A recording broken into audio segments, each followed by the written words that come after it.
And what the fuck is up, y'all? This is Kreyz and McKormik up in this motherfucking bitch, and I'm here for the Juggalo a day topic of the week. And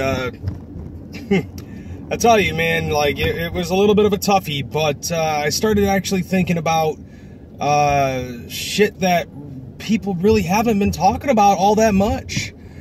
And I mean, at first, at the beginning of the year, everything was pretty fucking tight, and a lot of people were talking about the shit. And then it kind of just died off after a while. And what I'm actually talking about is the Juggalo March. Nobody really has been talking about the Juggalo March all that much. Psychopathic themselves really hasn't really been bringing up the topic of the Juggalo March. Fago lovers, Juggalo news, nobody.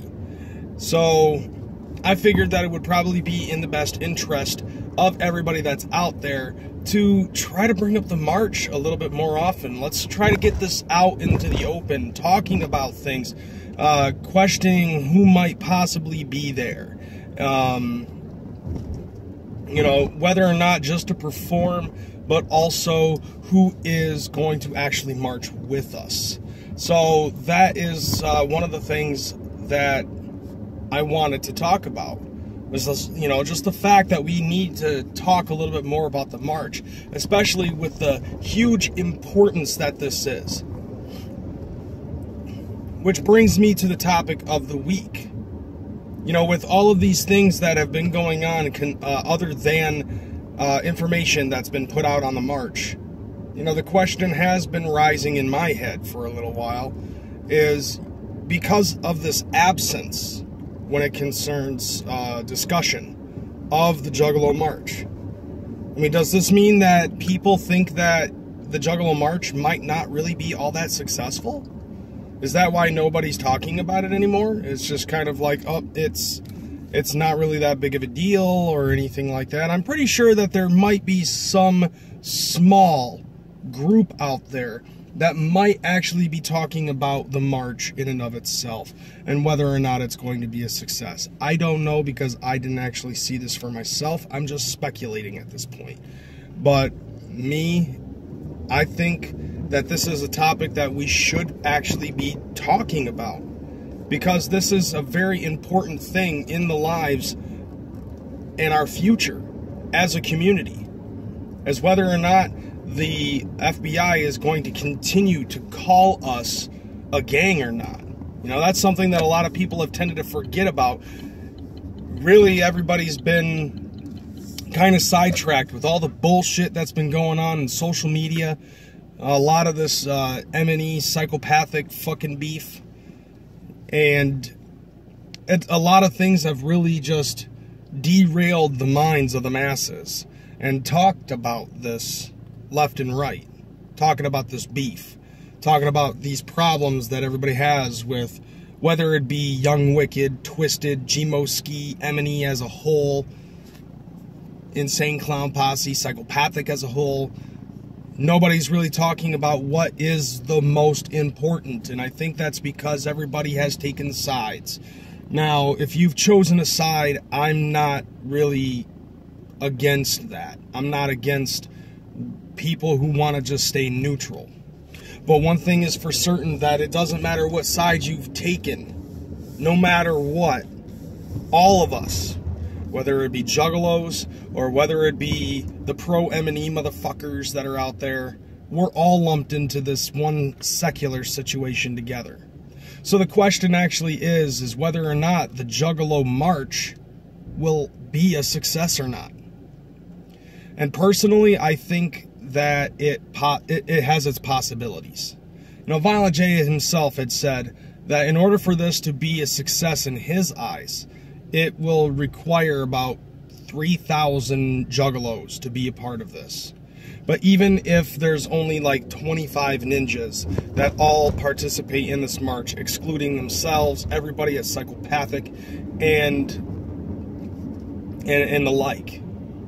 To me, I think that it's more important to try to at least get your point across and lose than to not even try at all. Personally, I don't care if a lot of people out there think that this is a situation that's going to flop or even make the situation worse, because I've said it before and I'll say it again. What's the most important is that you try. And you aren't able to make a change whatsoever if you don't try. Think about it like this. Martin Luther King and Malcolm X, these gentlemen tried to change the future of the entire African American race in America. And granted that they ended up failing on the forefront because, yeah, all those people got beat and it might have seemed like a failure. The situation ended up changing up, and I believe that it became a little bit of a success because black folks do have those equal rights. They do now. Not as much as a lot of people would suspect, but there are doors that have been opened for the black community. And the same thing I would assume would probably go for the Juggalo community in and of itself. I think that even if it's either going to be a success right off the bat, or it could possibly be a success in the future. If what everybody is assuming, where, oh yeah, some of us are going to get arrested, a lot of us are going to get beat, somebody's probably going to come into the crowd and fuck it up for the rest of us, or something like that. You know, to me, I think that that's bullshit thinking. Thinking that doing nothing is going to help the entire community, or is it just yourself?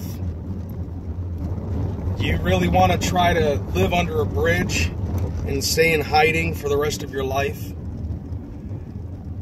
Because personally, I think that what's most important is fighting for what you feel is right.